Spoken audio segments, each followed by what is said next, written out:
Bapak Ibu, Assalamualaikum. Mohon maaf sedikit terlambat ini.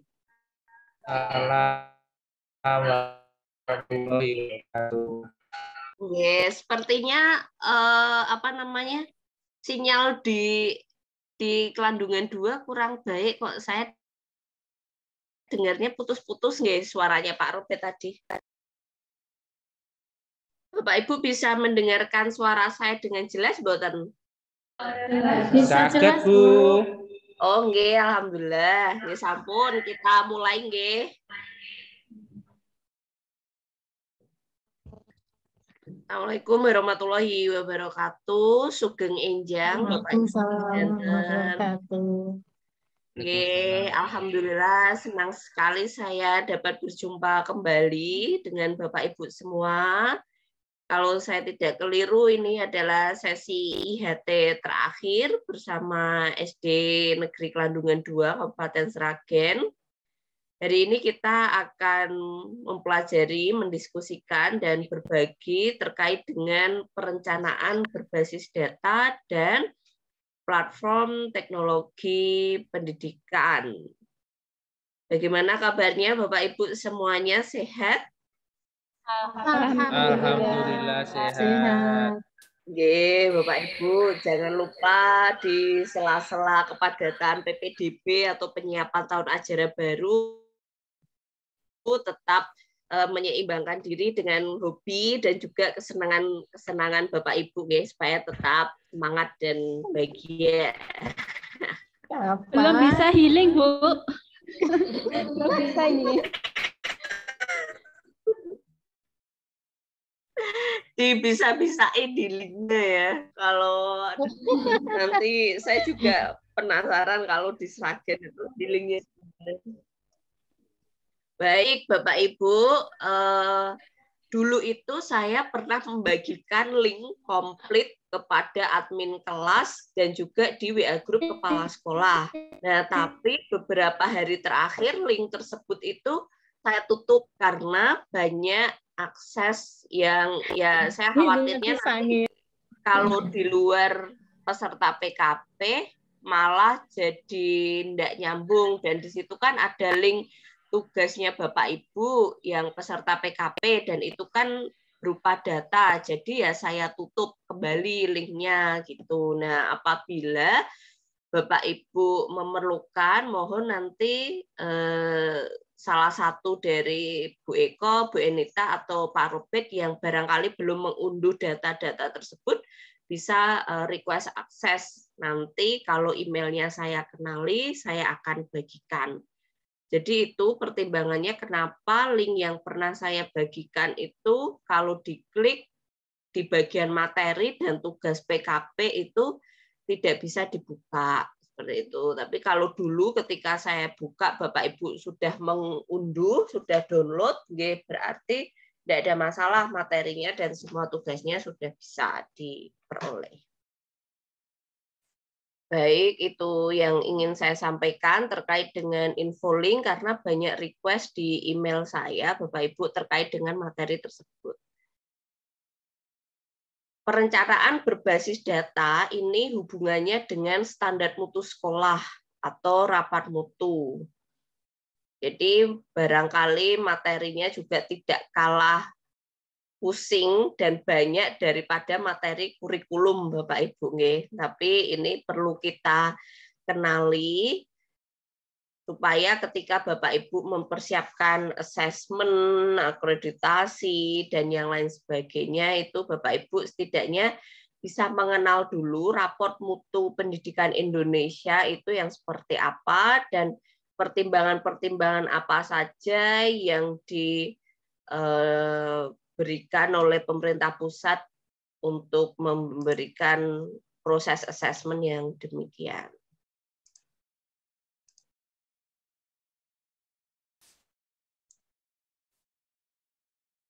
Oke, baik. Saya akan mulai sharingnya. Jadi ketika PKP kemarin, perencanaan berbasis data itu ada dua bagian, bagian 1 dan bagian 2. Bagian 2 itu lebih ke proses praktiknya, bagaimana mengenali data yang kurang baik, yang sudah baik, dan yang baik. Nah, di bagian pertama ini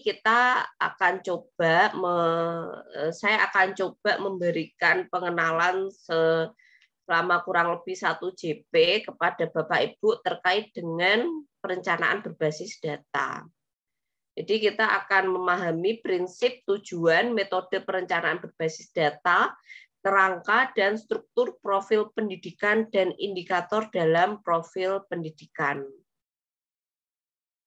Pertanyaan yang ingin saya coba lontarkan kepada Bapak Ibu, menurut Bapak Ibu, masalah utama kita sehingga kualitas pendidikan itu dirasa belum meningkat secara signifikan di Indonesia. Itu menurut Bapak Ibu pripun? Monggo dapat dibagikan jawabannya. Boleh Bu Adel, boleh Bu Heni, boleh Pak Sidik, terutama yang belum PKP ini Bu Sri. Kenapa? Menurut Ibu Bapak sekalian coba.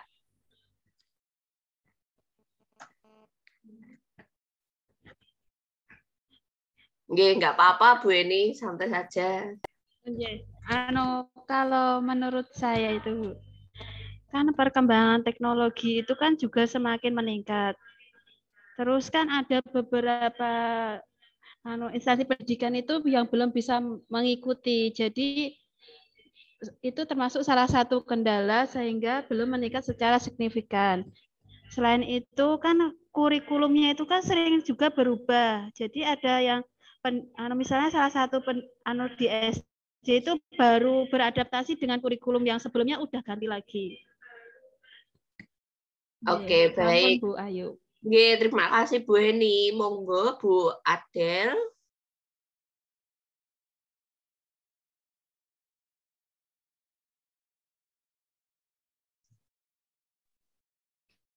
Ya, hampir setuju dengan Bu. Selain perkembangan teknologi, SDM dan lingkungan masyarakat itu juga mempengaruhi untuk kualitas pendidikan sendiri gitu. Baik, matur nuwun. Pak Sidik.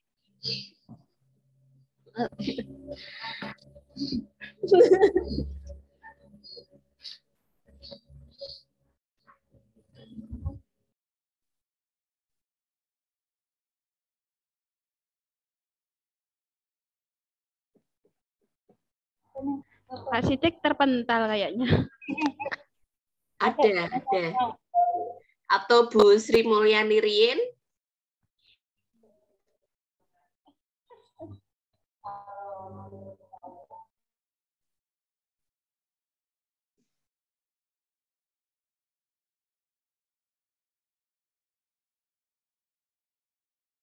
Bu Sri?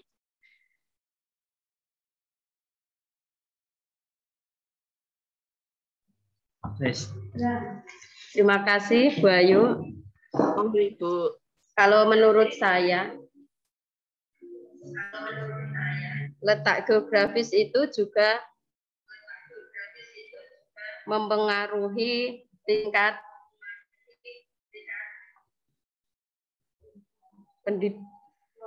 kualitas pendidiknya.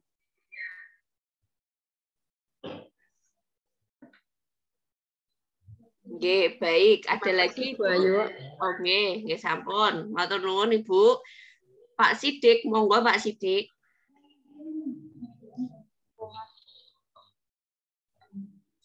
Terima kasih Bu Ayu. Oke Pak Kai. Ya masuk. Ada mungkin SDM dan faktor lingkungan Bu Ayu. Terima kasih. Oke, baik. Terima kasih Bapak Ibu yang sudah memberikan jawabannya. Saya sepakat dan sependapat dengan semua jawaban faktor-faktor yang Bapak Ibu sudah sebutkan tadi. Memang kalau kita berbicara terkait mutu pendidikan di Indonesia itu sangat kompleks. Jadi kompleksitasnya itu luar biasa sekali. Bahkan salah satu bentuk perhatian pemerintah dengan mengalokasikan 30% dari APBN untuk dana pendidikan itu masih dirasa masih belum menyelesaikan permasalahan. Padahal dana pendidikan adalah alokasi dana yang paling besar dari semua sektor yang ada. Sekedar sharing saja kepada Bapak Ibu, ketika saya kebetulan saya juga bertugas di PPG, ketika saya ngawas ujian seleksi masuk atau ujian UP seperti itu, saya berkesempatan untuk berkenalan dengan Bapak Ibu guru dari seluruh Indonesia. Dan ketika kami sharing-sharing itu memang didapatkan adanya kesenjangan. Nah, ini yang mungkin menjadi PR besar bagi pemerintah pusat. Jadi harapannya kesenjangan-kesenjangan yang ada tersebut, kesenjangan itu tidak hanya dari kualitas SDM saja, namun juga dari kualitas sekolahnya, dari infrastruktur pemerintah daerahnya. Dalam artian misalnya pemerintah daerahnya belum menyediakan jalan yang representatif untuk sekolahnya. Jadi peserta didik dan juga pendidik itu ketika mau ke sekolah sangat sulit. Kemudian tidak ada akses listrik, apalagi internet. Nah, kesenjangan-kesenjangan yang demikian itu harapannya angkanya semakin berkurang. Nah, guna menurunkan tingkat kesenjangan antara satu sekolah dan sekolah yang lain dari fase A sampai fase B, dari PAUD sampai ke sekolah menengah kejuruan, itu pemerintah menyiapkan rapor pendidikan Indonesia. Nah, tadi Bu Heni atau Bu Adel, saya lupa, sempat menyampaikan kalau kita saja belum 100% mengimplementasikan kurikulum 2013. Bahkan barangkali ada sekolah yang masih belum begitu paham terkait dengan kurikulum 13. Tapi ini sudah muncul lagi KM, kurikulum merdeka. Nah, salah satu hal yang melatar belakangi kenapa terjadinya perubahan dan diputuskan adanya kurikulum baru itu program atau kegiatan yang sudah dilakukan itu kan pasti mendapatkan evaluasi. Nah, dari evaluasi yang dilakukan oleh pemerintah pusat itu, program tersebut belum berdampak. Jadi belum ada dampaknya kepada peningkatan mutu. Salah satu faktor utamanya kenapa belum menghasilkan dampak terhadap peningkatan mutu adalah ketika merencanakan kurikulum, merencanakan program, merencanakan kegiatan tersebut, perencanaannya itu tidak berbasis data yang betul-betul valid dan akurat. Jadi kondisi saat ini hasil belajar itu di bawah rata-rata.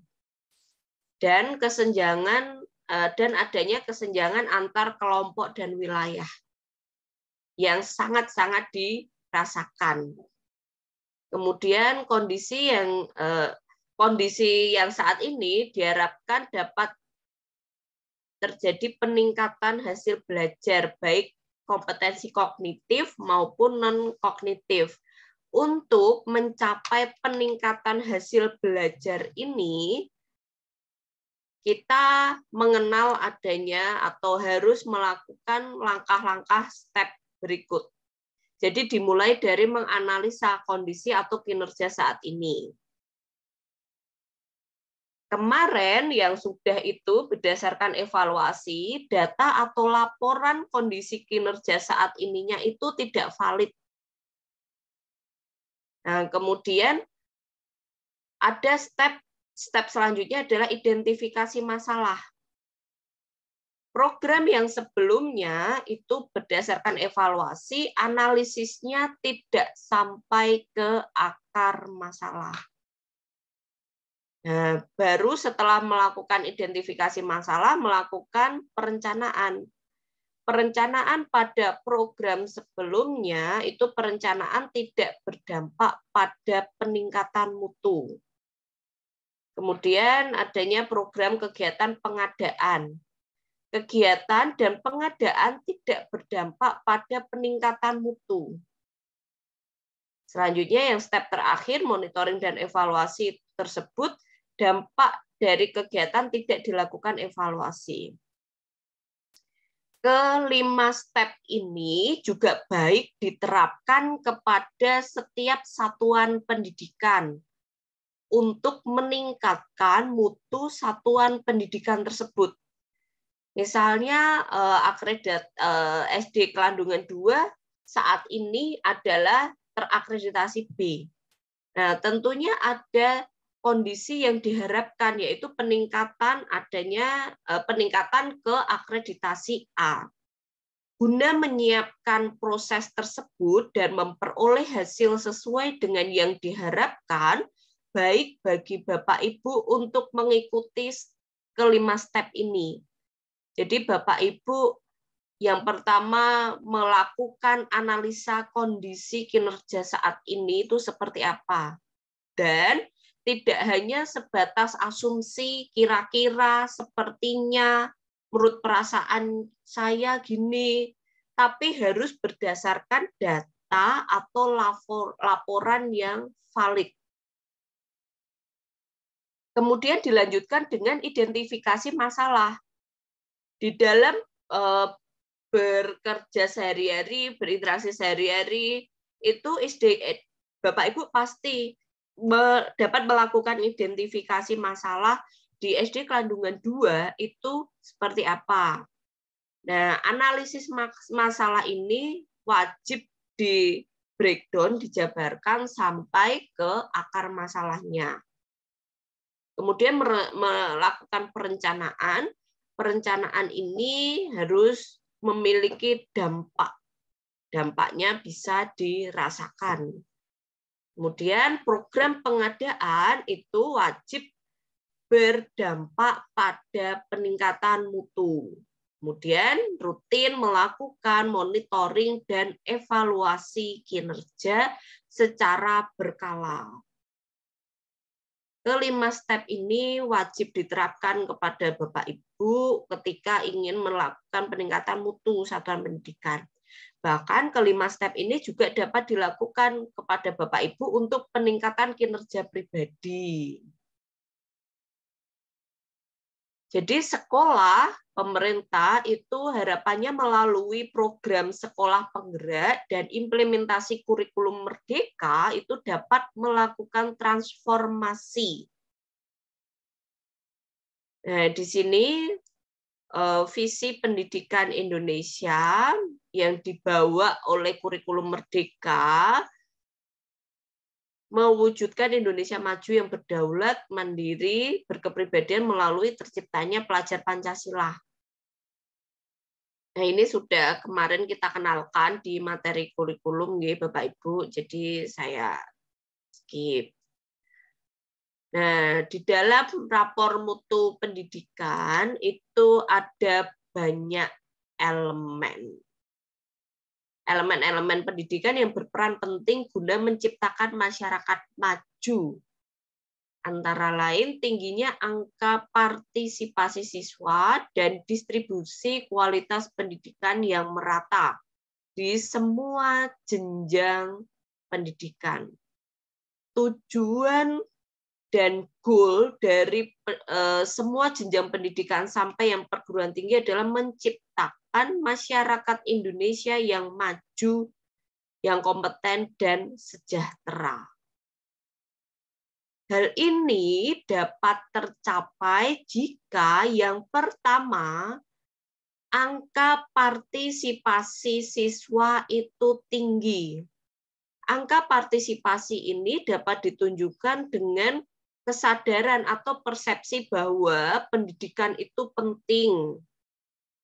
Kemudian akses memperoleh pendidikan itu mudah, keterjangkauan pendidikan dan juga tekanan eksternal. faktor tekanan eksternal. Ketika angka partisipasi siswa, banyak siswa yang sekolah itu tinggi, nah, maka salah satu step untuk menuju masyarakat maju yang kompeten dan sejahtera ini dapat tercapai. Namun tingginya angka partisipasi siswa tidak cukup jika hasil pembelajaran yang didapat itu tidak berdampak atau tidak berkualitas. Jadi tingginya angka partisipasi siswa jika sudah tinggi itu juga wajib didukung dengan perencanaan yang bisa mendapatkan hasil pembelajaran yang berkualitas. Hasil pembelajaran yang berkualitas ini dapat didapat dengan beberapa komponen berikut. Menyiapkan kurikulum dan program yang memiliki dampak bagi peningkatan mutu, pola pikir, dan siswa sebagai agen perubahan. Jadi semuanya core-nya adalah pada peserta didik. Kemudian infrastruktur. Proses pengadaan dan perbaikan infrastruktur harus memiliki dampak bagi peningkatan mutu belajar siswa. Kemudian terkait dengan pedagogi, asesmen atau penilaian, dan ekosistem belajar.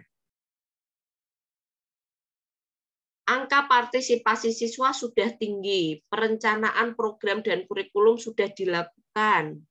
Kemudian yang paling penting selanjutnya adalah distribusi kualitas pendidikan yang merata dan inklusif. Nah, salah satu bentuk distribusi kualitas pendidikan yang merata dan inklusif ini, pemerintah membuat kebijakan melalui zonasi tersebut, Bapak Ibu. Jadi tujuannya adalah untuk tujuan jangka panjang. Saya yakin dalam 5 tahun terakhir, bahkan sampai 7-10 tahun terakhir itu zonasi masih dirasakan sangat berat. Karena semula saya sempat berbincang dengan, kebetulan saya sedang menyiapkan program kemitraan dosen guru, dan salah satu mitra saya adalah SMA saya, SMA 1 Semarang. Salah satu SMA favorit di Semarang. Jadi ada 2 teratas SMA itu, SMA 1 dan SMA 3. Itu seperti kayak musuh abadi dalam hal peningkatan kualitasnya gitu, Bapak Ibu. Nah, ketika saya bermain, Bapak Ibu guru itu saya sempat bercanda, kenapa aura sekolahnya kok rasanya berbeda ya? Gimana nih, ada apa gitu. Nah, lalu kemudian Bapak Ibu menyampaikan, Bapak Ibu guru saya tersebut menyampaikan, Yonasi nih gara-garanya Yonasi gitu. Semula masuk SMA favorit itu sangat sulit. Artinya yang sudah masuk itu betul-betul jaringan seleksi dari, kalau saya dulu menggunakan jurnal NEM, jadi hanya NEM-NEM yang tinggi saja yang bisa masuk. Nah, SMA sudah memiliki bibit yang baik ketika peserta didik itu masuk ke SMA 1. Namun dengan zonasi hal tersebut kan tidak terjadi. Adanya kesenjangan perubahan transformasi kebijakan tersebut yang semula gurunya hanya share, oh ini kita materi ini nanti mau olimpiade ini gini-gini, siswa itu sudah sangat aktif dan memiliki tingkat kesadaran dan ambisi untuk menjadi yang terbaik itu sudah tinggi di kalangan siswa, tanpa harus didorong dengan sangat keras oleh gurunya. Namun ketika zonasi, semua yang berada di wilayah zonasi tersebut kan pasti otomatis akan masuk lebih mudah tanpa dengan klasifikasi tertentu. Nah, itu lumayan membuat Bapak Ibu guru saya menurut cerita itu sedikit kelimpungan karena harus bekerja dengan lebih keras yang sebelumnya di-push giginya 2 bisa lari kencang, sekarang gigi 5 aja hanya berat gitu. Nah, memang zonasi ini adalah untuk jangka panjang. Tujuannya tidak ada sekolah yang eksklusif. Jadi adanya inklusif dan peningkatan kualitas pendidikan yang merata. Seperti yang disampaikan oleh Bu Sri tadi, faktor geografis. Mohon maaf sebelumnya ketika ada pendapat bahwa pendidikan di luar Jawa itu tidak lebih baik daripada pendidikan di Jawa. Nah, harapannya pendapat-pendapat yang demikian itu tidak lagi didengar. Harapannya dari Sabang sampai Merauke itu kualitas pendidikannya merata. Kemudian di sini faktor yang melatar belakangi selain geografis, letak geografis adalah budaya dan atau sosial ekonomi, infrastruktur, pemerintahan, dan pembiayaan. Nah, tentunya kebijakan zonasi ini kan hanya berlaku di sekolah negeri. Kalau di sekolah swasta itu kan tidak ada. Nah, ini berbeda. Nah, harapannya sekolah-sekolah negeri juga seperti sekolah-sekolah swasta yang top. Apalagi yang kalau di Semarang itu sudah muncul beberapa PAUD, SD, atau boarding school yang sifatnya internasional, seperti itu Bapak Ibu. Dan pasti sekolah-sekolah negeri akan sangat terpacu untuk berlomba meningkatkan pendidikannya dengan hadirnya sekolah-sekolah swasta yang grade-nya itu sudah mereka menjual international grade bagi pendidikan putra-putrinya. Nah, di sini ketiga faktor ini diharapkan masuk dari mulai jenjang prasekolah sampai pendidikan tinggi untuk mendapatkan profil pelajar Pancasila yang belajar itu sepanjang hayat, baik formal, informal, maupun non-formal. Nah, cita-cita kebijakan Merdeka Belajar adalah untuk mewujudkan pendidikan berkualitas bagi seluruh rakyat Indonesia. Jadi salah satu hal yang patut barangkali bisa kita apresiasi bersama adalah kurikulum, perubahan kurikulum ini atau transformasi kurikulum ini didampingi oleh program sekolah penggerak. Kalau sebelumnya proses pendampingan kurikulum ini belum ada program pendampingan yang dilaksanakan secara terstruktur. Nah, program sekolah penggerak ini untuk mendampingi implementasi dari kurikulum Merdeka. Jadi pemerintah tahu betul, pemerintah pusat tahu betul kalau implementasi atas sebuah kebijakan baru itu tidak mudah. Dan di sini pemerintah memberikan pendampingan, memberikan edukasi, memberikan bimtek, memberikan program-program yang sekiranya dapat membantu lokakarya-lokakarya, dan juga memberikan perhatian pendanaan tambahan bagi sekolah-sekolah yang lolos menjadi sekolah penggerak. Harapannya pendidikan semakin berkualitas, memastikan peserta didik mengalami kemajuan belajar sehingga lebih kompeten dan berkarakter.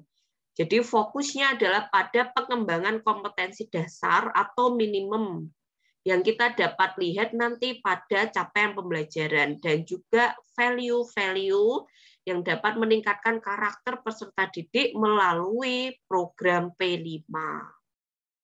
Dan juga memastikan seluruh Indonesia dan kelompok-kelompok yang termarginalkan sulit mendapatkan akses pendidikan dibantu untuk mendapatkan akses pendidikan yang berkualitas.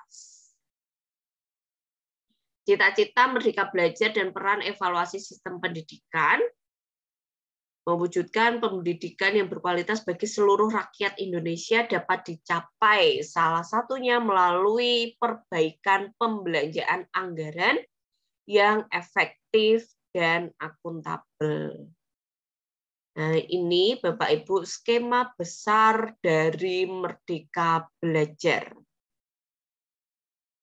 seluruh pemangku kepentingan pendidikan, termasuk siswa, menjadi agen perubahan, serta memberikan pengaruh dan dukungan sepenuhnya. Dimulai dari rumah, keluarga, sekolah di sini ada Bapak Ibu guru, kemudian institusi pendidikan, dinas pendidikan terkait yang di sini memberikan regulasi. Kemudian ada dunia industri dan usaha, itu mulai gencar dilibatkan pada program Merdeka Belajar. Dan tentu saja masyarakat, ada organisasi penggerak, perusahaan, teknologi edukasi, dan yang lain-lain. Sekolahkan anak Indonesia. Jadi tidak ada, harapannya tidak ada lagi anak Indonesia yang, apalagi kalau kita jumpai di jalan, kalau pada jam-jam sekolah, kenapa tidak sekolah? Karena sekolah mahal, nggak bisa sekolah. Nah, angka partisipasi di jenjang pendidikan dasar dan tinggi ini sudah meningkat, sudah lebih dari 95%. Namun yang di pendidikan tinggi, SMA, SMK itu angkanya adalah baru di lebih 70%. Selain peningkatan angka partisipasi tinggi, hasil belajar yang berkualitas ini juga distribusi yang merata. 3 aspek yang tadi kita sudah simak ya Bapak Ibu di sini. Nah, ini dapat dicapai melalui perbaikan pada infrastruktur dan teknologi. Nah, nanti di akhir kita akan kenalan dengan platform pendidikan nasional berbasis teknologi. Jadi semuanya sekarang sudah ada sistem informasinya, sudah ada IT-nya. Kemudian infrastruktur sekolah atau masa depan sekolah. Kemudian melalui kebijakan prosedur dan juga pendanaan, kepemimpinan masyarakat dan budaya dengan peningkatan kompetensi guru, kepala sekolah, dan pemerintah daerah, adanya kolaborasi dan pembinaan antara guru, satuan pendidikan, dan industri. Kemudian penyiapan kurikulum, pedagogi, dan asesmen. Berikut Bapak Ibu alur pembelanjaan anggaran yang efektif dan akuntabel dapat tercapai melalui perencanaan berbasis data. Nah, di sini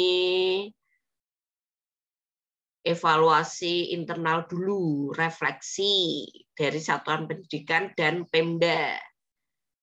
Kemudian di sini dilanjutkan dengan membuat sebuah rencana untuk peningkatan setelah dilakukan evaluasi. Pelaksanaan peningkatan mutu, lalu kemudian hasilnya didapat dari profil pendidikan. Nah, di sini ada evaluasi eksternal melalui akreditasi, evaluasi kinerja sekolah, evaluasi kinerja Pemda. Salah satunya evaluasi eksternal ini ya untuk mendorong dari peningkatan evaluasi satuan pendidikan masing-masing. Di dalam profil pendidikan itu ada banyak sekali instrumen evaluasi layanan. Ini prosesnya. Evaluasi sistem pendidikan itu diatur di dalam Peraturan Pemerintah Nomor 57 Tahun 2021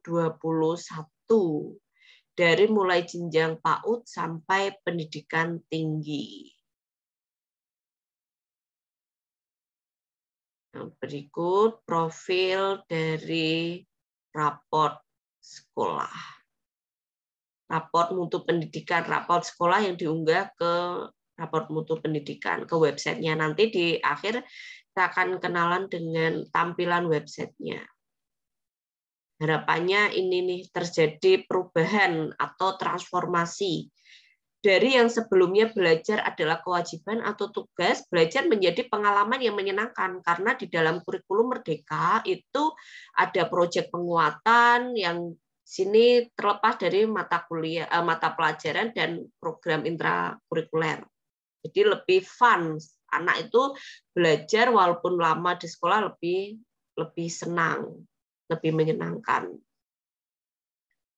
Guru yang sebelumnya sebagai penyampai informasi atau pengetahuan menjadi fasilitator yang menginspirasi dalam kegiatan belajar.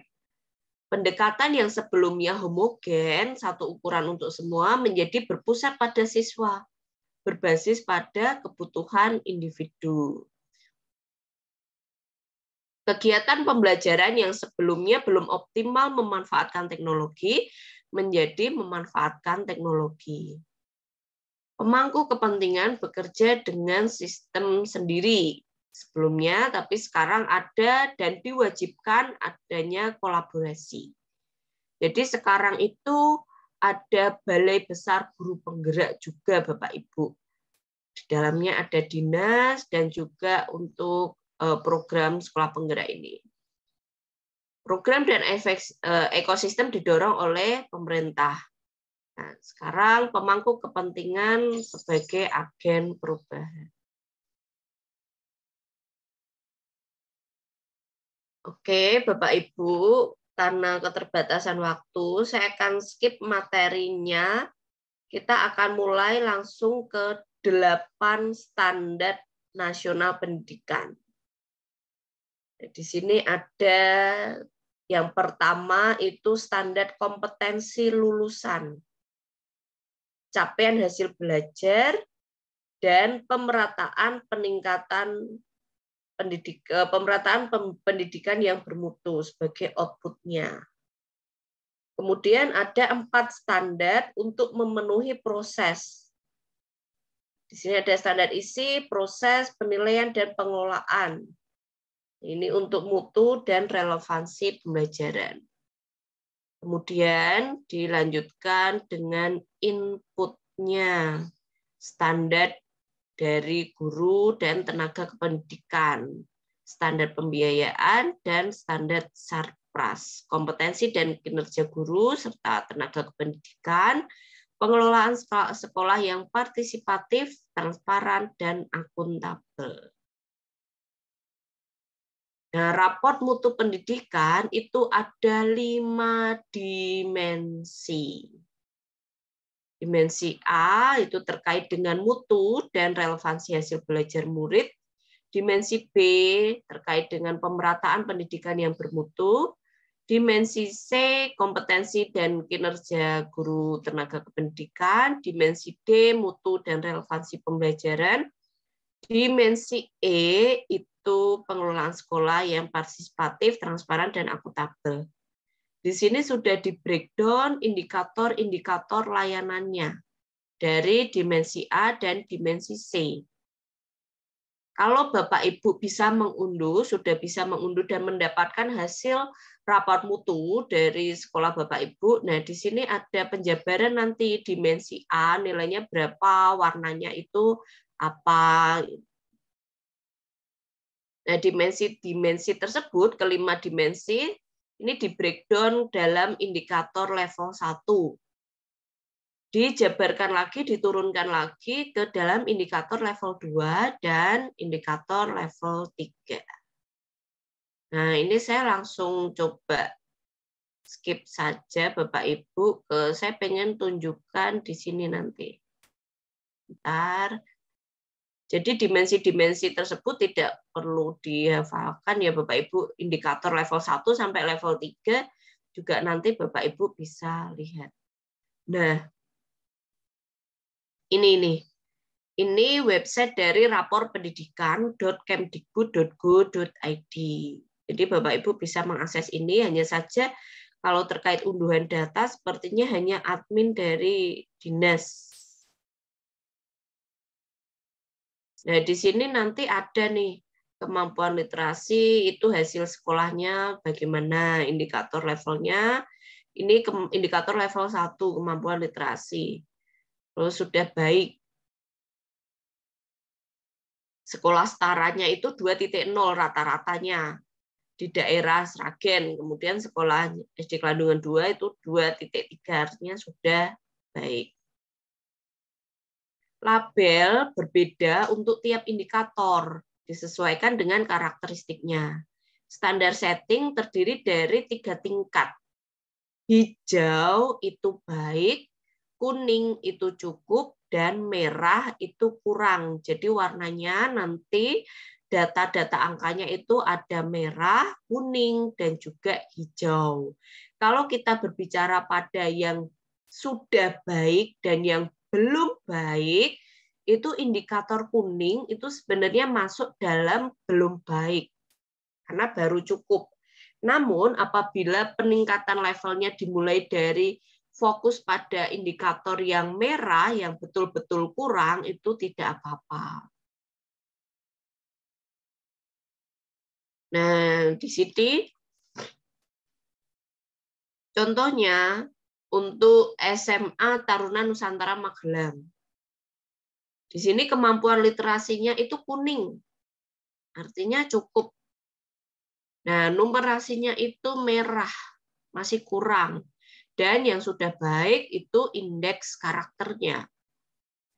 Kalau SMA Nusantara mau meningkatkan kualitas sekolahnya, itu harus fokus juga tidak hanya ke kemampuan numerasi, tapi juga ke kemampuan literasinya. Nah, kemudian ini ada iklim-iklimnya, jadi nanti sudah ada warnanya selain angka-angkanya. Mana yang kurang, mana yang sudah baik. Nah, seperti ini tampilan dari rapor mutu pendidikan.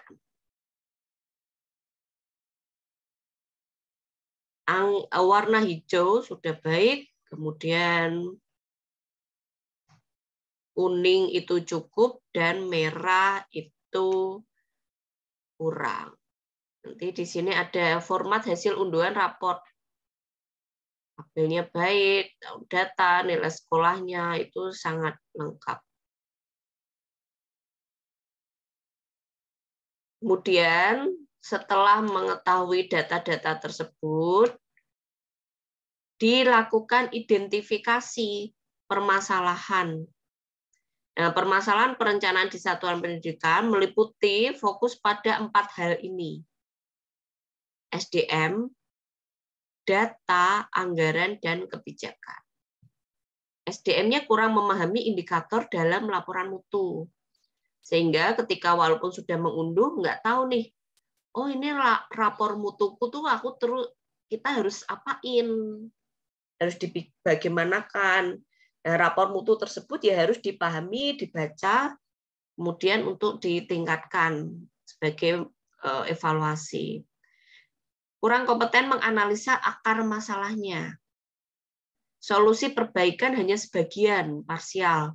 Monitoring dan evaluasi belum dilakukan, kegiatan perencanaan belum dilakukan secara optimal, pergantian pimpinan memerlukan proses adaptasi. Kemudian terkait dengan datanya yang dilaporkan, kenapa ya kok di bagian iklim ini merah, padahal sepertinya sudah baik ya, berarti ada data yang tidak valid, belum dimutakhirkan. Kemudian di sini ada akses sumber informasi yang utuh terbatas. Anggaran tergantung pada bantuan pemerintah, belum melibatkan pemangku kepentingan secara menyeluruh. Kemudian kebijakan daerah belum selaras dengan kebijakan pusat, dan satuan pendidikan lebih mengutamakan kepada kebijakan daerah. Ini problem klasik yang ada dari tahun ke tahun sampai sekarang pun. Kemudian laporan dan dokumen yang harus disiapkan untuk syarat kepatuhan memakan tenaga dan waktu.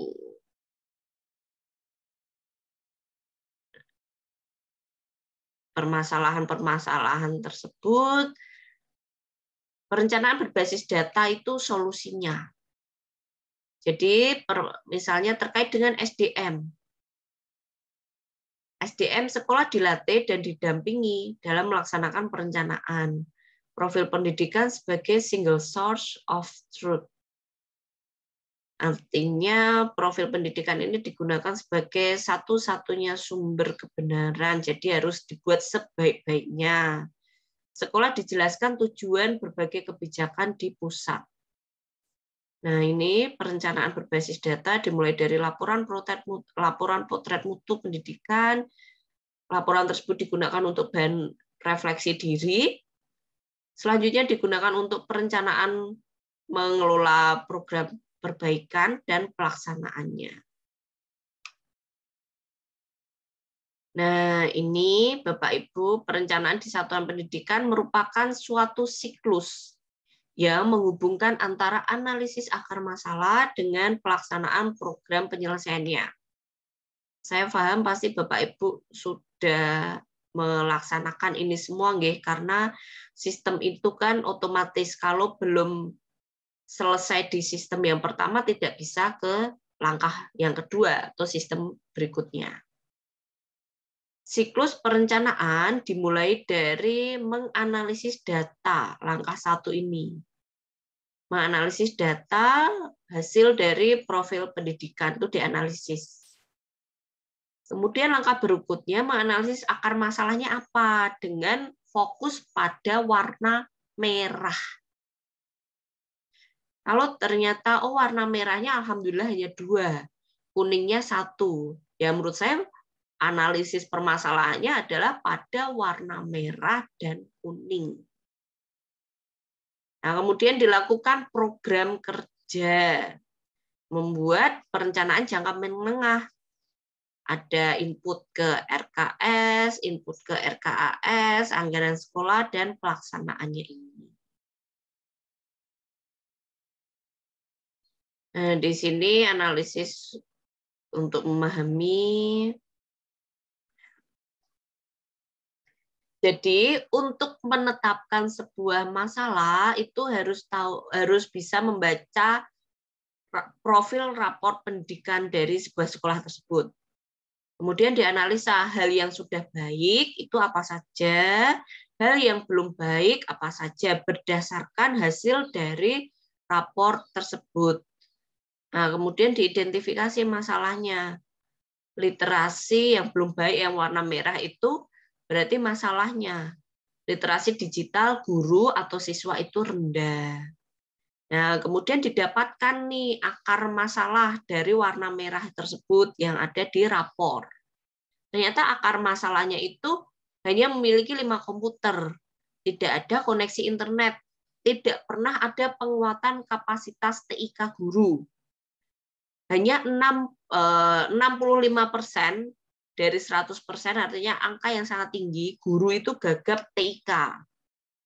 85% RPP tidak membiasakan siswa mengakses media TIK. Ini adalah akar masalah.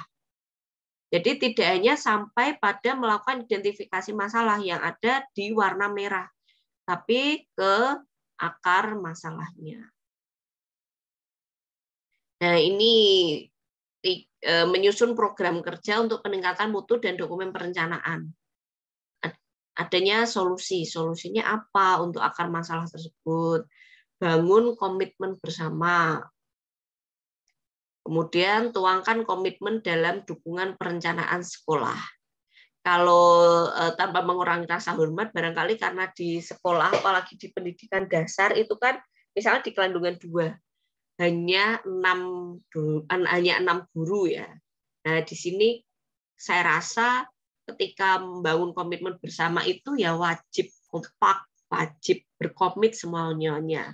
Kalau sudah di tingkat sekolah yang lebih tinggi lagi, kompleksitasnya itu lebih wow. Dan paling kompleks di antara semua jenjang ya tentunya ada di perguruan tinggi.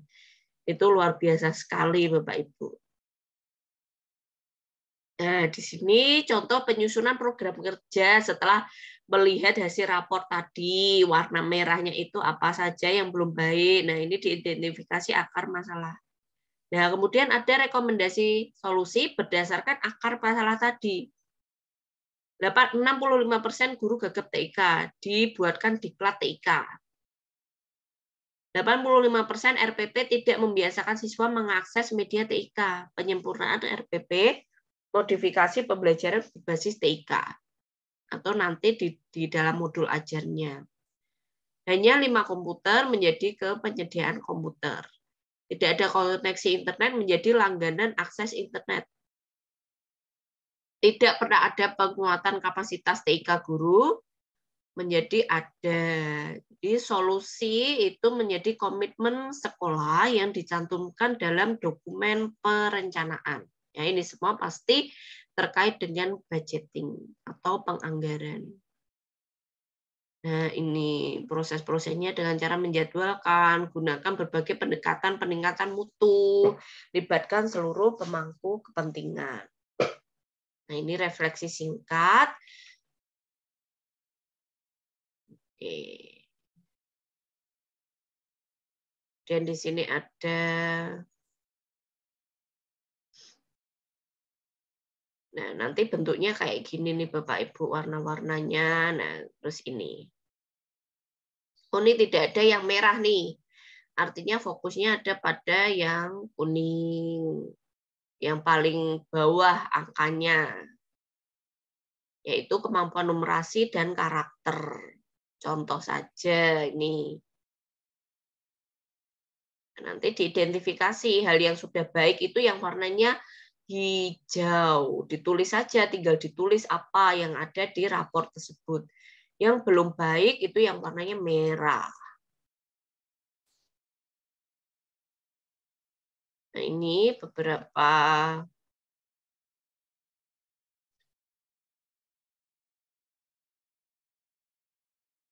dimensi D dan E. Ini PAUD ya Bapak Ibu, saya skip aja untuk PAUD. Nah, ini nih contoh analisa diagnostik serta rekomendasi intervensi data.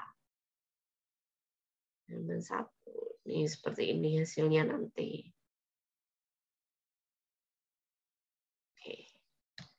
Terkait dengan perencanaan berbasis data, saya cukupkan materinya Bapak Ibu. Monggo apabila ada yang tidak di-sharingkan terkait dengan, kalau ketika PKP itu saya sudah sharing ya dengan kepala sekolah bagaimana beliau-beliau menyiapkan rapor mutu pendidikan dan mengunggahnya ke sistem. Nah, barangkali dalam kesempatan ini Bapak Ibu yang lain ketika nanti menyusun data, menyusun laporan, itu ada yang mau dibagikan, di-sharingkan. Sebelum saya ke materi berikutnya, platform. Jika ada Bapak Ibu, monggo.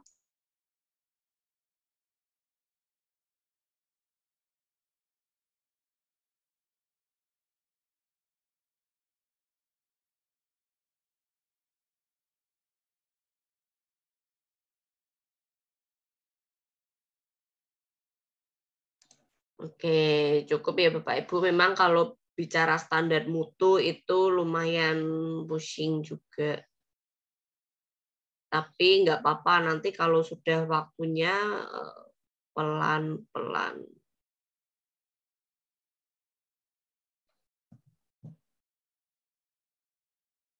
Kalau tidak ada yang didiskusikan, Bapak Ibu, sekarang kita ke materi terakhir, yaitu platform teknologi prioritas. Nah, sebenarnya saya yang platform teknologi prioritas ini yang coba mau saya kenalkan itu terkait dengan aplikasi Merdeka Mengajar. Jadi mohon Bapak Ibu, handphonenya di Android Bapak Ibu sekarang, kalau yang sudah ya bisa di skip, tapi kalau yang belum, Bapak Ibu buka Play Store-nya yang tempat untuk mengunduh aplikasi, kemudian ketikkan Merdeka Mengajar. Nah, silahkan diunduh dulu Bapak Ibu di handphonenya Bapak Ibu. Diunduh dulu di platform Merdeka Mengajar.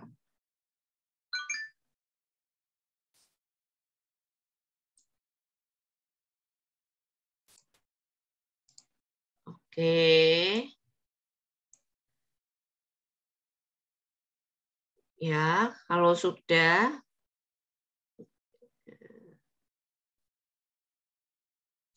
ada kendala di dalam mengunduhnya, Bapak Ibu? Jaringannya jelek. Oh, jaringannya jelek, nggih.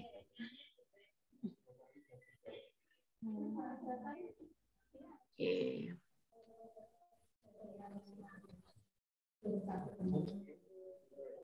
Buka Play Store, kemudian ketikan Merdeka Mengajar. Nah, di sini nggih sedang download nggih. Saya tunggu dulu. Di dalam aplikasi ini Bapak Ibu dapat menyimak materi dan juga berbagai macam video pengembangan guru. Jadi di sini ada pengembangan guru, itu ada video inspirasi. Kalau Bapak Ibu klik itu inspirasi praktik mengajar. Video inspirasi itu ada banyak sekali. Kemudian ada pelatihan mandiri, bukti karya, dan komunitas. Nah, ini yang dibagikan oleh seluruh sekolah di Indonesia. Dan juga di sini ada nih terkait dengan proyek penguatan profil pelajar Pancasila. P5 ini. Modul-modul proyeknya. Nah, karena menurut saya kan yang paling sulit itu kan modul proyek P5. Di sini ada tulisannya dibagikan oleh Pak I Ketut Budiarsa, Kepala SDN 9 Padang Siambang. Nah, membagikan proyek penguatan profil Pancasilanya di sekolah beliau. Nah, jadi di sini ada info terkini semuanya. Jadi Bapak Ibu wajib login dan memiliki aplikasi Merdeka Mengajar. Bapak Ibu bisa memperoleh semuanya. Dan bisa membuat kelas juga di sini. Jadi nantinya konsep dari pembelajaran Bapak Ibu, materi dan tugas-tugas siswa itu bisa diunggah melalui platform Merdeka Mengajar ini. Kalau di websitenya, Bapak Ibu bisa mengakses melalui website guru.kemdikbud.go.id yang saya tampilkan ini. Ini di websitenya, Bapak Ibu bisa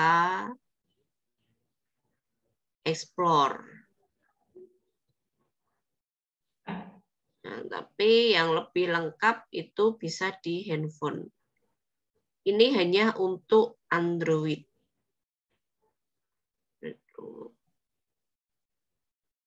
Ada komunitas, banyak sekali. Contoh-contoh modul ajar.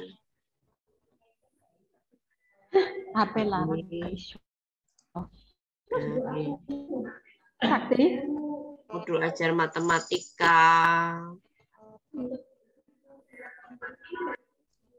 Nah, Bapak Ibu bisa mendapatkan sumber referensi terkait dengan kurikulum Merdeka itu melalui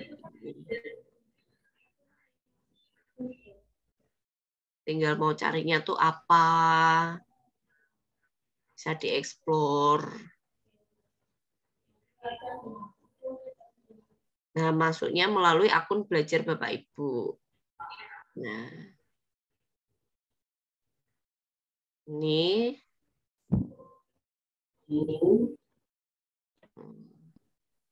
banyak sekali yang Bapak Ibu.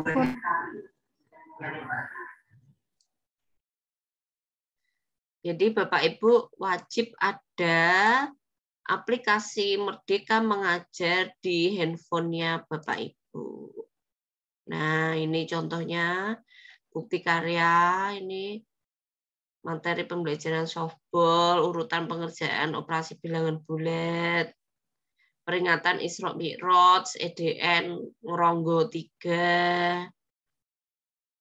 Ini menjelaskan pengajuan penawaran dan persetujuan alam teks negosiasi oleh minor. Nah, ini Bapak Ibu bisa mengunduh apapun, video apapun ke sini. Matematika, kelas 6, bangun datar, bangun ruang. Ini ada banyak sekali bukti karya. Ini profil penguatan pelajar Pancasila, kolaborasi siswa, lomba tahfidz, open class. Bapak Ibu bisa mendapatkan referensi pembelajaran dari sini dan dapat juga menggunakan video-video sumber-sumber yang di sini sebagai materi pendukung pembelajaran Bapak Ibu. Gitu. Sebenarnya materi terkait dengan platform teknologi pendidikan ini tidak hanya Merdeka Mengajar, tapi ada RKAS, ada SIBOS, dan yang lain-lain. Tapi saya tidak membahasnya karena pasti Bapak Ibu sudah paham nggih caranya, atau barangkali ada yang ingin disampaikan terkait dengan sistem-sistem tersebut, bisa di-sharingkan atau tanya bos. Nah, ada yang belum pernah mengakses ini belum? Nah, jadi segala sesuatu terkait dengan BOS ini Bapak Ibu bisa melakukan pertanyaan nggih, tanyaannya di sini. Masuk dulu, bisa dengan Google.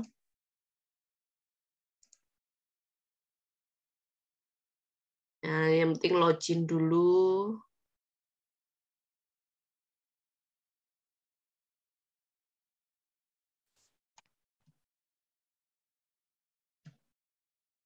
Nah, nama pengguna ini bisa disesuaikan, namanya itu apa.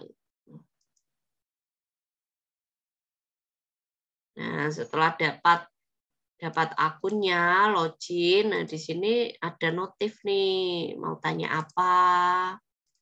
Nah, ketikkan topik baru, kemudian ketikkan nih, misalnya tanya apa gitu ya, kategorinya apa, terkait penggunaan dana, pencairan, kebijakan atau aturan, kendala, atau tutorial teknis. Diklik, misalnya penggunaan dana atau pencairan. Nah, ini topiknya tuh apa. Nah, kemudian diketikkan di sini secara rinci. Nah, kemudian diklik buat topik. Nah, itu kalau ada pertanyaan terkait dengan BOS, Bapak Ibu bisa menggunakan tanya BOS dengan cara login dulu. Nah, ini akun saya sudah login.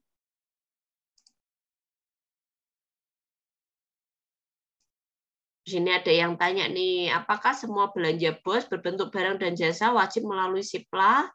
Nah, Bapak Ibu bisa menyimak nih jawaban-jawaban yang dibahas di sini. Jadi SIPLA, Arkas, tanya BOS. Nah, platform-platform itu nih, Bapak Ibu yang ada.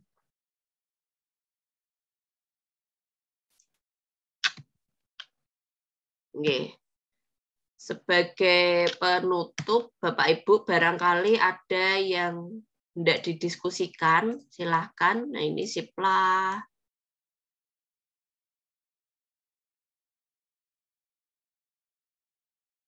Harus beli melalui SIPLA, apakah harus wajib? Nah, Bapak Ibu bisa menyimak di sini. Sesuai ketentuan dalam Permendikbud nomor 14/2020, seluruh pengadaan barang atau jasa sekolah wajib dilakukan melalui SIPLA. Namun, apabila 1, barang atau jasa tersebut belum tersedia di SIPLA, 2, terdapat kesalahan atau gangguan teknis, 3, satuan pendidikan tidak satuan pendidikan tidak memiliki koneksi internet untuk mengakses SIPLA, maka mekanisme pengadaan dapat dilakukan dengan pengadaan biasa atau offline dengan berpedoman pada prinsip keterbukaan dan transparansi. Mohon mengacu pada Permendikbud pasal 15 sampai 16. Ini jawabannya. Jadi ada pengecualian, tidak wajib ketika ada 3 kondisi ini. Ini SIPLA-nya. Kemudian di sini ada ARKAS juga. Nah, bagi Bapak Ibu, ARKAS ini ada update yang versi terbaru kayaknya ya, ARKAS versi terbaru. Kalau Bapak Ibu belum mengupdate ARKAS-nya, ya silahkan diupdate dulu.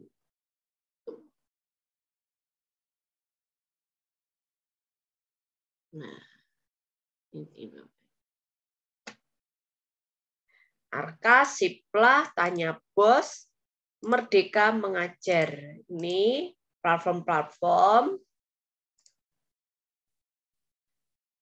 yang berhubungan dengan Bapak Ibu. Nah, ini ARKAS-nya.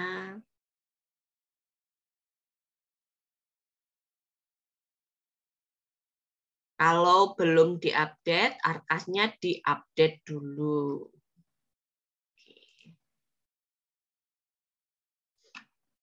Monggo Bapak Ibu, barangkali ada yang ingin didiskusikan, silahkan terkait dengan materi awal sampai materi terakhir ini.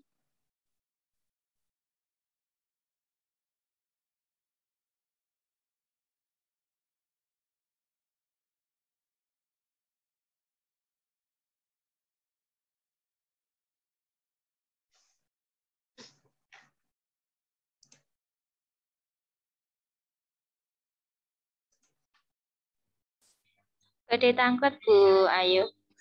Nggih, monggo Bu Enita. Gue mau tanya masalah P5 itu, kita berarti harus membuat modul project ya? Jadi ada 2 pilihan, yaitu Bapak Ibu mengadaptasi modul project yang sudah ada, itu boleh. Tapi kalau Bapak Ibu memiliki program sendiri, baru dan mandiri, itu ya membuat modul project baru. Oke, makasih. Oke, Bu Edina.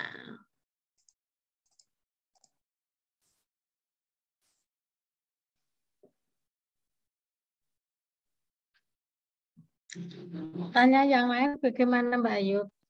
Boten napa-napa Ibu. Nggih, matur suwun. Itu berkaitan dengan workshop kemarin itu Mbak Ayu. Nah, saya kan merencanakan hari Senin tanggal 4 Juli. Ternyata setelah konsultasi dari Dinas Pendidikan, itu sekolah tidak boleh melaksanakan workshop sendiri. Apakah nanti saya atau kita di sekolah ini diganti tidak workshop tetapi rapat kerja atau sosialisasi gimana Mbak Ayu? Barangkali kalau saya lebih ke rapat kerja Ibu, boten nopo-nopo. Jadi goalnya adalah Bapak Ibu sebelum tahun ajaran baru itu sudah memiliki kurikulum operasional satuan pendidikan. Itu. Jadi bentuknya goalnya punya itu. Punya itu kan dioyak-oyak gitu loh, ya dengan segera membuat kurikulum gitu ya. Makanya kita segera saja untuk mengumpulkan wali murid, tokoh masyarakat, dan komite juga dari pihak Korwil maupun pengawas untuk pembuatan kurikulum kan harus segera ini Mbak Ayu. Kalau kita menunggu workshop dari Dinas Pendidikan atau orang ketiga itu nanti kan kelamaan. Jadi boleh itu untuk rapat kerja itu ya Mbak Ayu? Boleh Ibu. Jadi kalau memang tidak ada workshop dari dinas Ibu. Itu. Jadi tidak ada workshop dari dinas terkait dengan penyusunan KOS ini. Sekolah yang melaksanakannya. Nah, bentuk workshop ini bisa berupa rapat kerja atau yang lainnya boleh. Yang penting sekolah melakukan fasilitasi terkait dengan penyusunan kos yang baru ini nanti. Ya, matur suwun Mbak Ayub. Itu saja kan kebingungan saya dan teman-teman kemarin kan seperti itu. Nggih. Nggih, Bu. Iya. Kalau lokakarya yang di mana nanti sekolah itu sebagai peserta mulainya Agustus. Oh, gitu. Nggih. Dan nanti narasumbernya juga Mbak Ayub seperti ini atau kita ke sekolah lain Mbak Ayub nanti? Kalau tidak ada perubahan, jadi formatnya 20 SD yang menjadi sekolah penggerak di Sragen itu ada perwakilan yang mengikuti. Nah, narasumbernya adalah dari 9 FSP dari Kabupaten Sragen. Jadi ada 9. Saya itu salah satu dari 9 SFP di Sragen. Itu. Jadi mungkin nanti ada pembagiannya dilakukan berapa hari. Kalau dari informasi terakhir itu terkait lokakarya teknisnya seperti itu, Ibu. Tuh. Ya, makasih kan sudah diberi jadwal Mbak Ayu kemarin itu ya, lokakaryanya itu. Ada 3 di Agustus itu.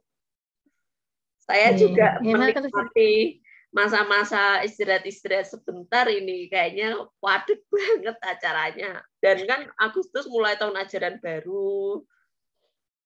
Gitu. Kami-kami nanti kalau ke Sragen ya. Iya. Mampir ke kelas 2 itu Mbak Ayu. Yo pasti, saya wajib menengok sekolah 1 semester sekali, Bu.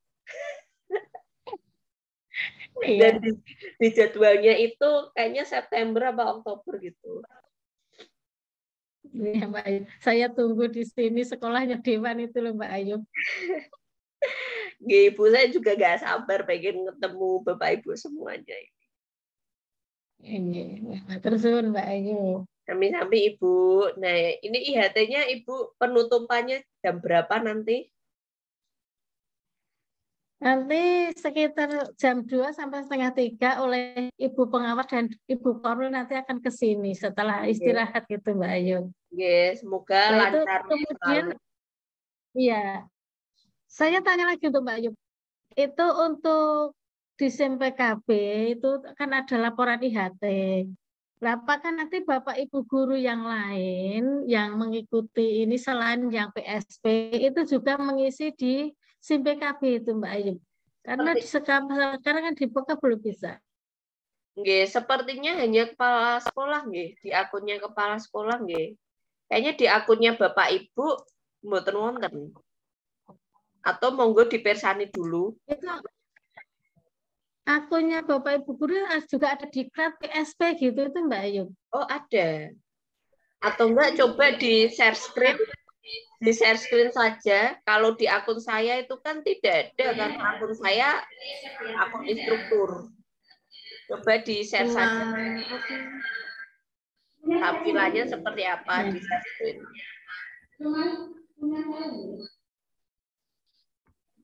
Yang di share screen. Mumpung lagi buka.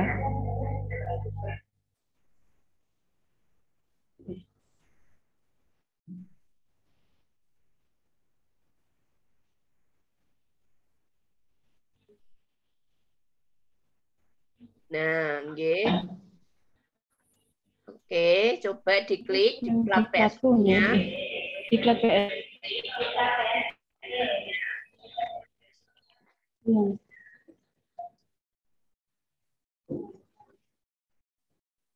Oke. Jaringannya jelek. Iya, nggak apa-apa. Sekolah sudah berlangganan WiFi atau belum? Sudah, ini jalan-jalan WiFi itu sudah dinaikkan jaringannya itu Mbak Yu.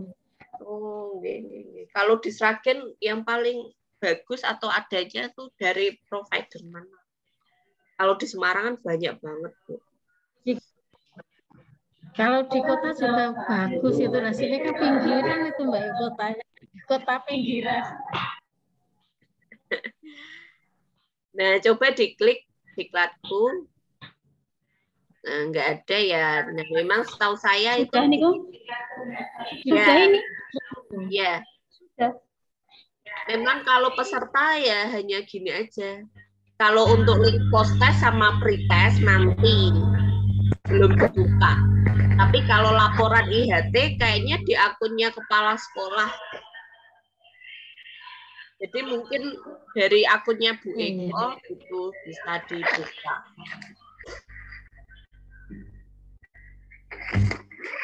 Ya, ini saya dapat share-sharean gitu Mbak Ayu untuk pelatihan post-test IHT dari Komite Pembelajaran itu dibuka HTTP itu ringkas Kemendikbud.go.id IHT post-test MTK gitu Mbak Ayu. Kok kayaknya itu mungkin pelatihan aja gitu, tapi kalau untuk tesnya tetap melalui SIM PKB. Oh gitu. Itu belum dibuka Ibu untuk link post testnya itu karena masih ada yang belum IHT.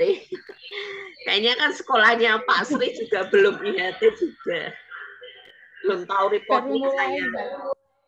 Nggih. Berarti nanti yang post-test semuanya itu Mbak Ayu yang mengerjakan. Semuanya. Nggih, semuanya. Seperti kemarin pretestnya itu. Nggih. Dan itu di SIM PKB-nya Bapak Ibu. Kalau pelaporan sepertinya kok di akunnya kepala sekolah. Kemarin sudah ada yang share kalau sudah bisa. Pak Mehmet itu sudah muncul Ibu laporan IHT.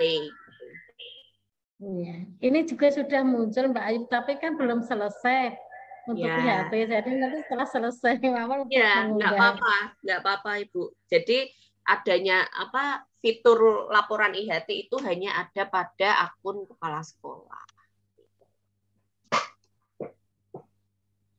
Ini saya juga ada itu rapat dengan BBGB itu untuk penyiapan. Jadi kalau sebelumnya kami itu di bawah naungan P4TK Matematika Jogja. Nah, setelah IHT selesai, setelah PKP selesai ini, pelaksanaan PSP, program sekolah penggerak, itu didistribusikan kewenangannya ke Balai Besar Guru Penggerak BBGP Jawa Tengah. Jadi di setiap provinsi ada BBGB. Nah, nanti kami di Jawa Tengah itu koordinasinya sesuai dengan BBGB per provinsi gitu. Jadi tidak lagi di bawah koordinasi dari P4TK gitu. Bapak Ibu di sini ada yang mengikuti guru penggerak. Kalau belum, saya sangat mendukung Bapak Ibu untuk mengikuti guru penggerak gitu. Jadi angkatannya kan banyak. Saya sempat sharing dengan rekan guru gitu. Ayo toh ikut guru penggerak, kan udah sekolah nanti dapat uang saku. Terus alah pusing lagi ini sulit gini. Tapi menurut saya kesempatan dan program guru penggerak itu kan ya barangkali misalnya tidak datang 2 kali atau besok tidak ada. Jadi kalau saya ikut aja Bapak Ibu, tidak hanya orientasinya ke biar bisa jadi kepala sekolah mboten, tapi lebih kepada upgrading kompetensi. Jadi Bapak Ibu melakukan peningkatan kompetensi, peningkatan skill, dan juga pengalaman nanti bersama dengan peserta guru penggerak dari seluruh Indonesia. Itu yang mahal menurut saya, kesempatan-kesempatan itu. Jadi Bapak Ibu di sini, monggo ikuti informasi update terkait dengan pendaftaran guru penggerak. Dan diikuti Bapak Ibu. Kalau misalnya angkatan ini belum lolos, ikut lagi di angkatan berikutnya. Kayaknya kan yang terakhir ini angkatan 9 sampai. Gitu. Baik. Monggo ada lagi yang ingin di-sharingkan Bapak Ibu? Ya Ibu. Terkait apa itu proyek, itu nanti apakah dibasarkan di tiap akhir tahun? kalau terkait dengan pelaporan atau yang lainnya itu kan jujur kami juga belum ada informasinya. Jadi yang kami baru tahu itu adalah timeline terkait dengan kapan fasilitator, kapan saya itu mulai proses pendampingan dengan sekolah. Nah, timeline itu baru didapatkan itu mulai Agustus. Jadi yang harus dilakukan, yang setiap ada selama 1 tahun itu PMO. PMO bersama, kalau saya kan punya 5 sekolah dampingan. 5 sekolah dampingan itu setiap sebulan sekali. Gitu. Dan kalau misalnya saya punya 5 sekolah, mungkin misalnya minggu ini sekolah A, minggu besok sekolah B, saya bagi-bagi gitu rencananya. Lalu lokakernya dan yang lain-lain. Nah, nantinya di dalam proses pendampingan itu, PMO itu kan kepala sekolah wajib laporan update di bulan ini ada apa, mau ngapain, bagaimana, ada kendala tidak. Jadi saya harus melaporkan hasil PMO dari sekolah tersebut ke sistem. Itu. Nah, itu menjadi evaluasi juga. Oh, ini sekolahnya ada kendala apa? Kalau tidak ada ya disampaikan laporan PMO itu, Bapak Ibu. Itu yang ya menurut saya juga penasaran sih nanti praktiknya seperti apa. Kalau terkait dengan laporan secara khusus proyek itu barangkali hanya dilaporkan kepada fasilitator. Nah, kalau terkait dengan anggaran kan nanti beda lagi pelaporannya gitu, penyerapan anggaran yang tambahan untuk sekolah penggerak ini gitu. Sepertinya kalau menurut sampai informasi terakhir itu demikian sih, Pak Ibu.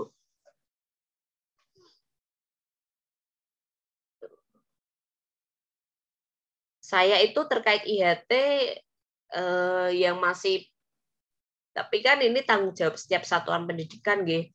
Ya harapannya adalah karena saya tidak berkesempatan untuk melihat IHT untuk seluruh sekolah dampingan saya. Harapan saya itu IHT-nya betul-betul dilaksanakan secara optimal, transformasi pengetahuan dan juga pengalaman pada saat PKP itu berjalan dengan baik kepada Bapak Ibu selain peserta PKP gitu.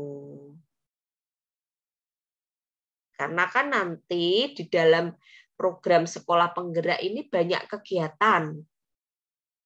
Pasti ada distribusi tugas kepada seluruhnya. Nah, kalau Bapak Ibu itu transfer informasinya itu tidak berjalan dengan optimal, dengan baik, itu pasti akan kesulitan memahami program-program yang diwajibkan bagi sekolah penggerak selama 1 tahun ke depan, minimal 1 tahun ke depan itu. Jadi program ini kan kalau lancar itu kan 3 tahun. Tapi kan kita fokusnya pada 1 tahun pertama ini. Tentu saja kan tidak mungkin disonggo dipikul Bu Eko, Bu Enita, dan Pak Robert saja seperti peserta PKP, pasti semuanya kan. Nah, jujur saya kalau sekolahnya Bu Eko, saya nggak khawatir, nggak deg-degan ya, saya ketemu 5 JP lumayan sering. Nah, sekolah lainnya itu loh yang saya deg-degan, tapi saya berharap yang baik aja. Gitu. Sekolah yang lainnya aja. Gitu. Ya kan nanti Agustus itu kan kepala sekolah akan report kepada kami terkait dengan program dan yang lain-lain mulai Agustus itu di dalam forum PMO itu. Itu Bapak Ibu, ada lagi yang tidak didiskusikan, disaringkan, ada unek-unek atau apapun terkait dengan program ini, kurikulum merdeka atau apapun, monggo mawon Bapak Ibu. Jika masih ada.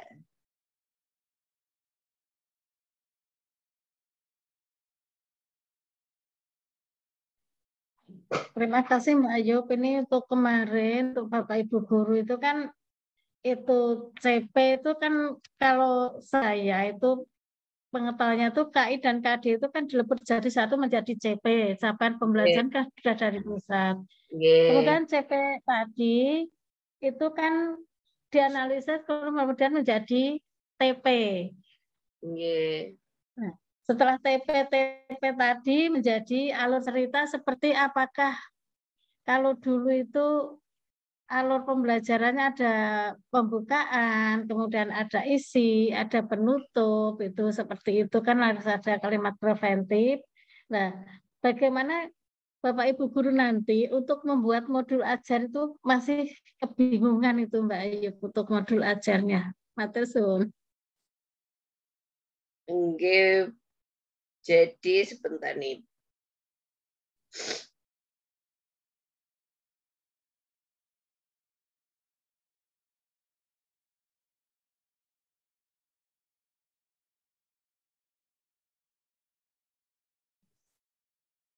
Masih benar bingung banget.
Tidak ada suaranya, Ibu.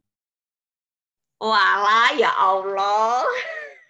Terus pindah perangkat dari tadi. Saya ulangi. Saya ulangi nggih, Bapak Ibu. Jadi KI dan KD itu kan ada pada K13. Nah, ini jangan diingat-ingat Bapak Ibu. Jadi Bapak Ibu fokus saja pada CP. Fokus pada CP. CP ini kan given atau nanti itu sudah ada diberikan oleh pemerintah pusat. Nah, untuk semua fase per bidang studi itu kan CP-nya sama. CP itu berbentuk narasi paragraf yang tidak boleh diubah. Ini prinsipnya. Jadi nggak usah, menurut saya untuk mengurangi tenaga berpikir, nggak usah berpikir terkait dengan CP. Tinggal dilihat saja nanti CP-nya itu apa. Yang dipikir untuk Bapak Ibu, kewajiban Bapak Ibu adalah merumuskan TP, ATP, KOS, modul ajar, dan modul P5. Ada 1, 2, 3, 4, 5. Nah, ini fokus Bapak Ibu. Nah, kemudian kita masuk kepada yang pertama dibuat Bapak Ibu, yaitu TP. TP itu buatnya gimana? Buatnya langsung mengacu pada deskripsi narasi CP yang given tadi. Ini dibedah ada 2, yaitu konten dan kompetensi. Bapak Ibu cari saja di dalam narasinya CP itu kalau ada KKO, kata kerja operasional, menyimak, membuat, mengukur, dan seterusnya, ditandai, di highlight. Nah, itu ditulis langsung kompetensinya. Berarti itu adalah kompetensinya. Diidentifikasi dulu semuanya kompetensi. Oh, ternyata ditemukan tuh ada 7 kompetensi. Ya udah. Jadi tidak perlu menambahkan dan mengurangi. Fokus mencari KKO di dalam narasi CP. Nah, kemudian kontennya ini berisi materinya. Ilmunya apa sih, tentang apa? Kalau kemarin IPAS itu kan fenomena sekitar. Kemudian ada panca indera. Penggunaan panca inderanya kan, terus kemudian ada alat. Nah, kontennya itu apa? Gitu. Itu adalah tujuan pembelajarannya, TP-nya. Nah, yang menurut saya lumayan pusing atau perlu mikir dulu itu ya terkait dengan penyusunan ATP. Nah, ATP ini tidak sama dengan modul ajar. Karena di dalam modul ajar itu nanti ada beberapa komponen. Nah, seperti alur aktivitas yang disampaikan Ibu tadi adalah aktivitasnya. Aktivitas apa saja yang akan dilakukan pada mata pembelajaran tersebut. Nah, itu ada di dalam modul ajar. Ini ada identifikasi penulis, ada nanti assessment. Bapak Ibu bisa melihat contoh modul ajar. Nah, saya itu kan pernah membagikan link ya, contoh ATP, modul ajar. Bapak Ibu bisa mengadaptasi dari contoh-contoh tersebut. Gitu. Jadi saya pernah membagikan kepada, saya bagikan juga ke admin, itu ada materi saya,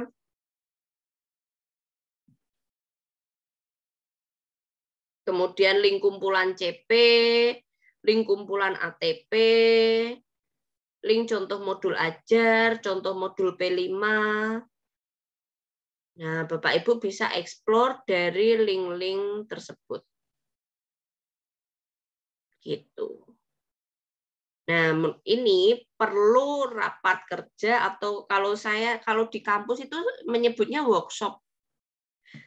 Saya kurang tahu ya definisi workshop seperti apa, tapi ketika kita itu berkumpul dalam suatu forum membuat sesuatu secara langsung itu namanya workshop sih kalau di kampus gitu. Jadi misalnya Bapak Ibu mau buat kos bersama-sama nih satu sekolah, mendatangkan narasumber yang mendampingi pelatihan itu, membuat itu namanya tuh workshop. Nah, gitu. Kurang tahu sih kalau pemaknaan itu berbeda di daerah.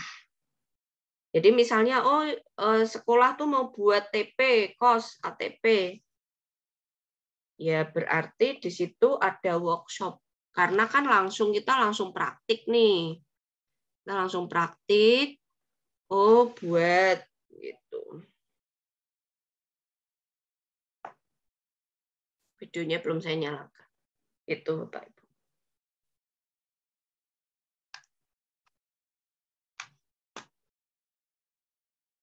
Nah, modul ajar nanti diidentifikasi di kelas 1 dan kelas 4 ada berapa bidang studi. Kalau menurut saya barangkali bisa diroyong bersama nggih, pembuatan modul ajar itu. Itu. Disimak saja link-linknya. Ngoten, Bapak Ibu, ada lagi?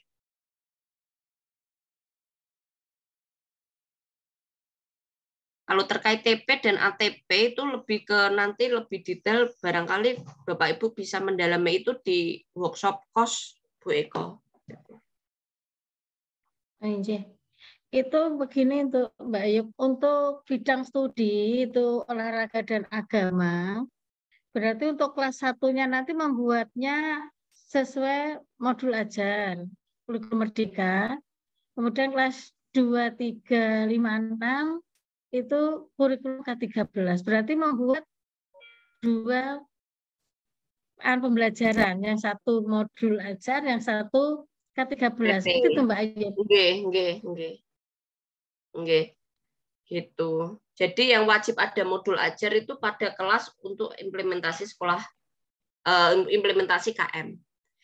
Kalau kelas-kelas lainnya merasa mampu dan mau implementasi, membuat modul ajar itu ya nggak apa-apa, Bapak Ibu. Kelas 2, kelas 3, 4, 5, 6 mau membuat modul ajar juga nggak apa-apa. Tapi kalau dirasa belum mampu, nah kan ini 1 tahun ini 2 kelas dulu, kelas 1 dan kelas 4. Artinya kelas lain mungkin kalau belum mampu membuat modul ajar ya menggunakan RPP sebelumnya, semester sebelumnya di-upgrade apa gitu. Nggih.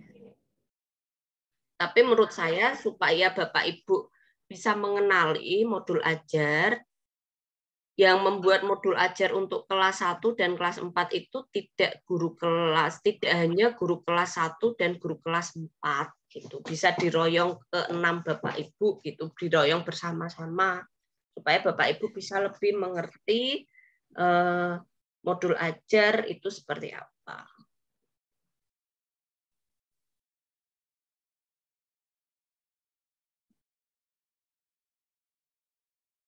Gitu.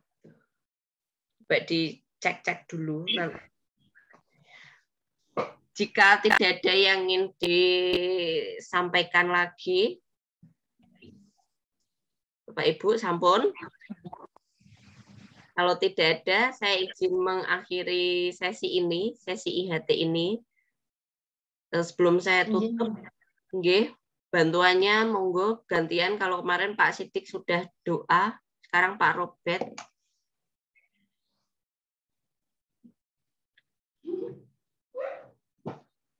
Yang pasti. Pak Robert. Gantian Pak Robert. Oke, Bu Ayu.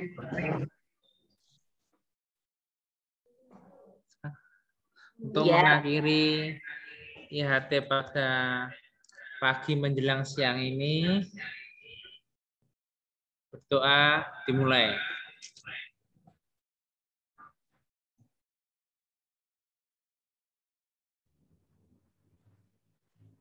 Doa selesai. Terima kasih Pak Robert. Alhamdulillahirobbilalamin. Bapak Ibu sekalian yang saya hormati, Ibu Kepala Sekolah SD Negeri Kelandungan 2, Ibu Eko Pujiastuti MPD, beserta Bapak Ibu guru lainnya, ada Pak Robert, Bu Adelina, Bu Enita, Bu Heni, Bu Sri Mulyani, dan Pak Sidik. Dengan segala kerendahan hati, saya mengaturkan terima kasih atas segala perhatian, keterbukaan hati, dan keterbukaan pikiran, kehadiran secara penuh di dalam IHT bersama saya. Ini alhamdulillah sudah berjalan dengan lancar, 5JP. Mohon maaf atas segala kurang dan juga khilaf dalam penyampaian materinya. Doa saya selalu kagem Bapak Ibu semoga senantiasa sehat dan diberikan kemudahan kelancaran dalam mengimplementasikan kurikulum Merdeka. Sampai bertemu. Amin. Matur suwun sangat. Kasih, sama-sama Bapak Ibu. Semoga kita dapat bertemu dalam kesempatan baik berikutnya, Bapak Ibu. Semangat selalu dan sehat selalu. Kita foto dulu. Amin.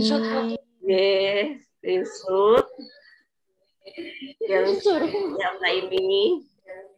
Kalau saya satu, gini tangannya gini Bapak Ibu, gini Bapak Ibu biar lucu. Nah, satu Bu Eko, gini Bu Eko.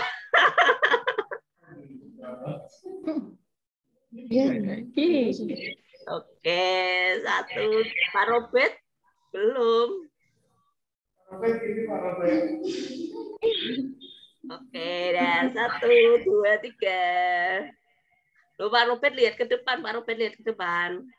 Tangannya Pak Robert. Oke. Nah, sekarang Pak Robert gantian yang moto biar tangannya saya bisa kelihatan. Yang foto Pak Robert gantian. Yang foto. Ini.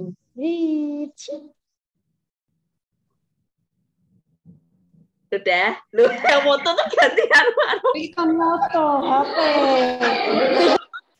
Pakai laptop biasa. Tangan saya di atas. Bu. Print screen toh, nggih?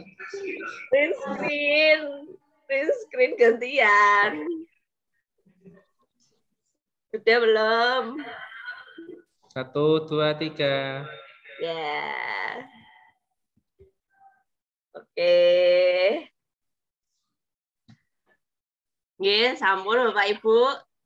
Selamat melanjutkan IHT dan melaksanakan penutupan. Salam hormat saya kagem Ibu pengawas dan juga Ibu Korwil yang nanti rawuh Assalamualaikum warahmatullahi wabarakatuh. Waalaikumsalam warahmatullahi wabarakatuh. Terima kasih Bu.